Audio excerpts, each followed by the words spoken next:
Welcome to chapter 6. This is probably my most favorite concept in music, my favorite element. So let's jump into it. Remember, the three elements to music are pitch, that is what note to play, time, that's when to play it, and now we're going to be talking about dynamics. That's how to play the music. AI does some incredible things now with making music because it's just algorithmic. It's mathematical. What notes to play have a very mathematical formula. When to play it, that's very mathematical as well, especially when you establish that beat. It's very easy to subdivide and randomly even make notes fall into a certain order.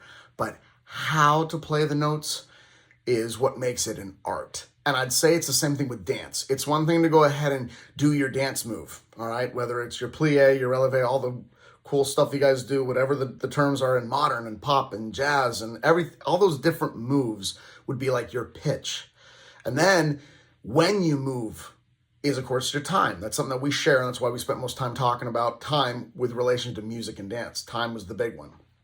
But I'd ask you to ask yourself the question, how?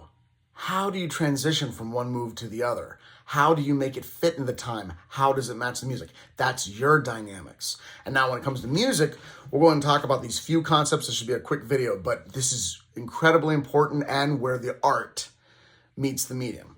So I would say, let's just think of dynamics for the most part as, remember that Z-axis. If something's closer to you, it sounds louder. If something's further away, it sounds softer.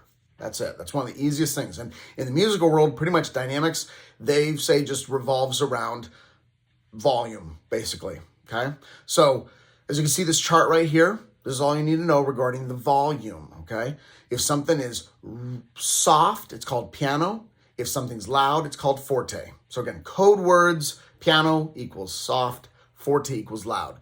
You'll see this even one that's mezzo, and that just means middle or medium.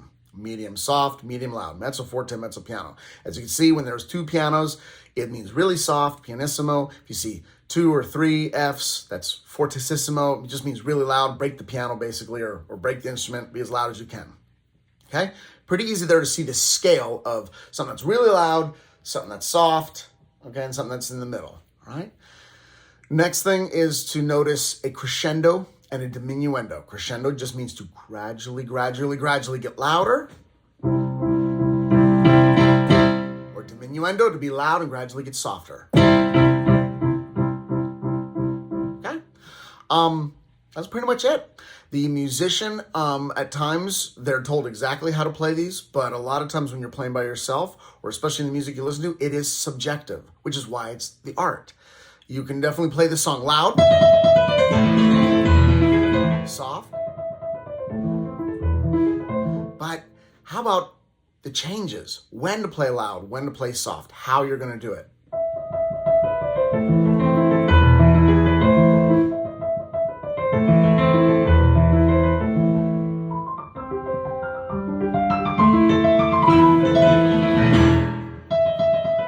You see, I just chose to make it sound like that.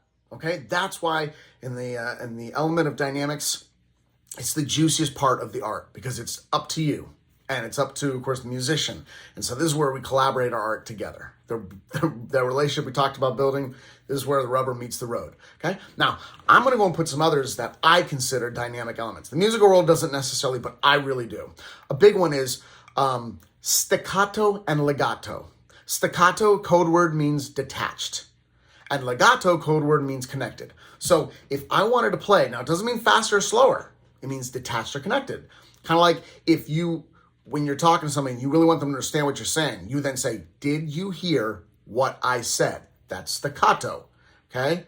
Versus like if you're really kind of tired or something and you're like, did you hear what I said? And it's all connected. That's legato. So in musical sense, detached. Even if I play it faster, detached. Legato would be connected. Now remember, the real art is when you combine them, and it's subjective. I might do some detached and some legato.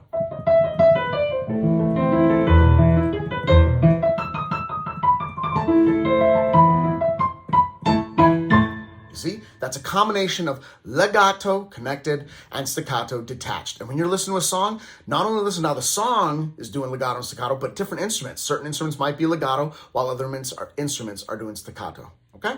Another one is ritardando and accelerando. To retard means to slow down, and to accelerate or accelerando means to accelerate, get faster, okay? So again, used as your own discretion.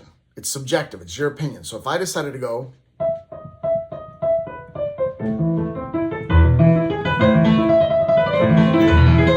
that's an acceleration, accelerando. Good luck trying to stick with the beat with that, because I'm selecting my own beat. You know, it starts off. Good luck trying to stay with the beat unless you have a conductor out in front, which some of you might, when you're doing your dances, you might have a conductor out in front of the orchestra and you can try to follow him as he's moving his hands. But otherwise, no, that beat is moving, and so it's not consistent, makes it a royal pain. Same thing with ritardando, to slow down.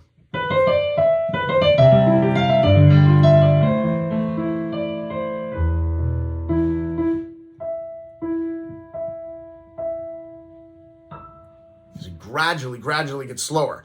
You see? So for the most part in music that you're dancing, everything does have a beat. It makes it very easy to stay together. When you hear a band playing most of your favorite songs, there is a beat in almost all that music because it makes it easier for the band to stay together. The only way for a band to stay together if it's rubato, remember, free, no beat, or if we're fooling around a lot with those accelerandos and retardandos, is if we had a conductor, or as we're jamming as a band and we're following somebody who's kind of leading, and we try to just follow his emotions or her emotions to make sure that we are staying together, because the beat is now stretching further and further apart or getting closer and closer together. And the last one, and we talked about this briefly, but the fermata. I want to go and reiterate this concept of fermata and use it now in more the element of dynamics, because the fermata is when you hold a note as long as you want. As long as I want, or as long as the conductor's holding his hands there, and when he brings his hands up, and fermata, you might hold it out again. Fermata, it looks like a little bird's eye, okay? But a fermata, like ferment, like alcohol and stuff, when you let it sit, okay? The fermata allows you to let notes just sit and breathe.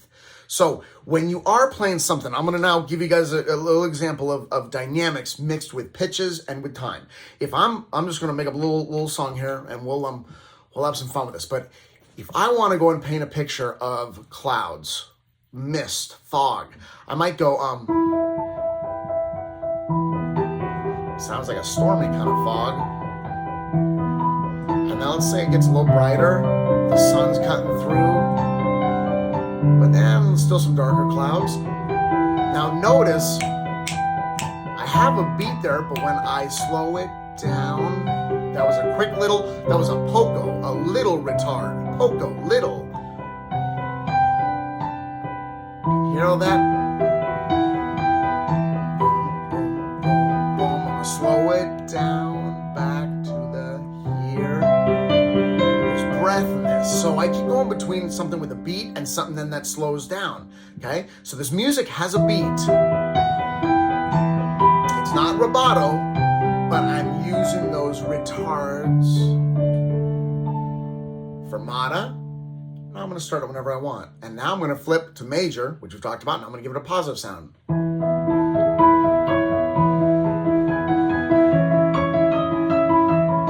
I'm accelerating, accelerando.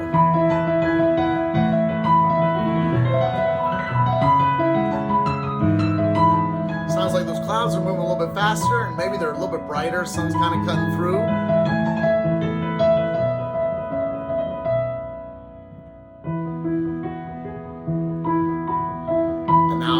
Darker, I'm moving back to minor, serious. Now there's darker clouds again.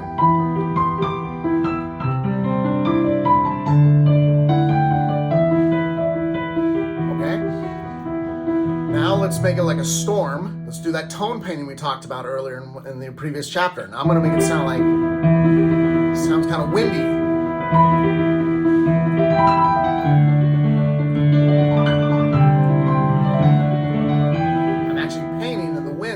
sounds like it's swirling, okay? Which we talked about earlier.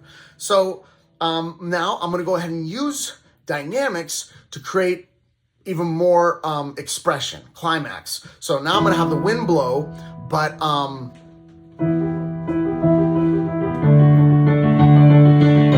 getting louder, soft, louder, so I'm crescendoing. Now I'm gonna go to major.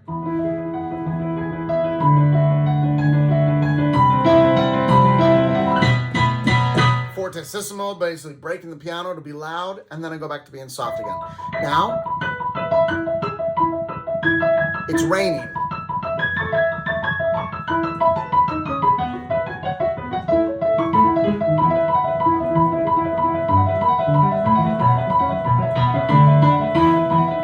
That was a lot of rain kind of come down.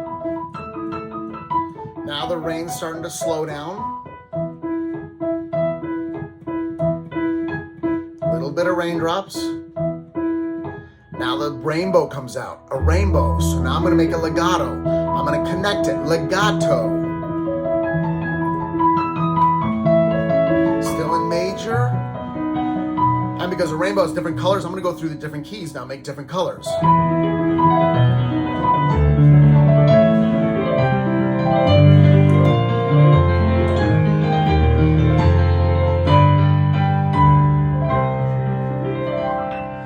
And that is an example of using the three elements of music and just creating a picture and expressing it with just actually trying to create a picture with sound and using different timing, different notes when it comes also that major, which is happy, and the minor, which is serious. And now with dynamic qualities such as staccato, legato, ritardando, accelerando, fermatas, and your fortes and pianos. Okay, so study the chart, and then and I'll give you the test in just a few weeks.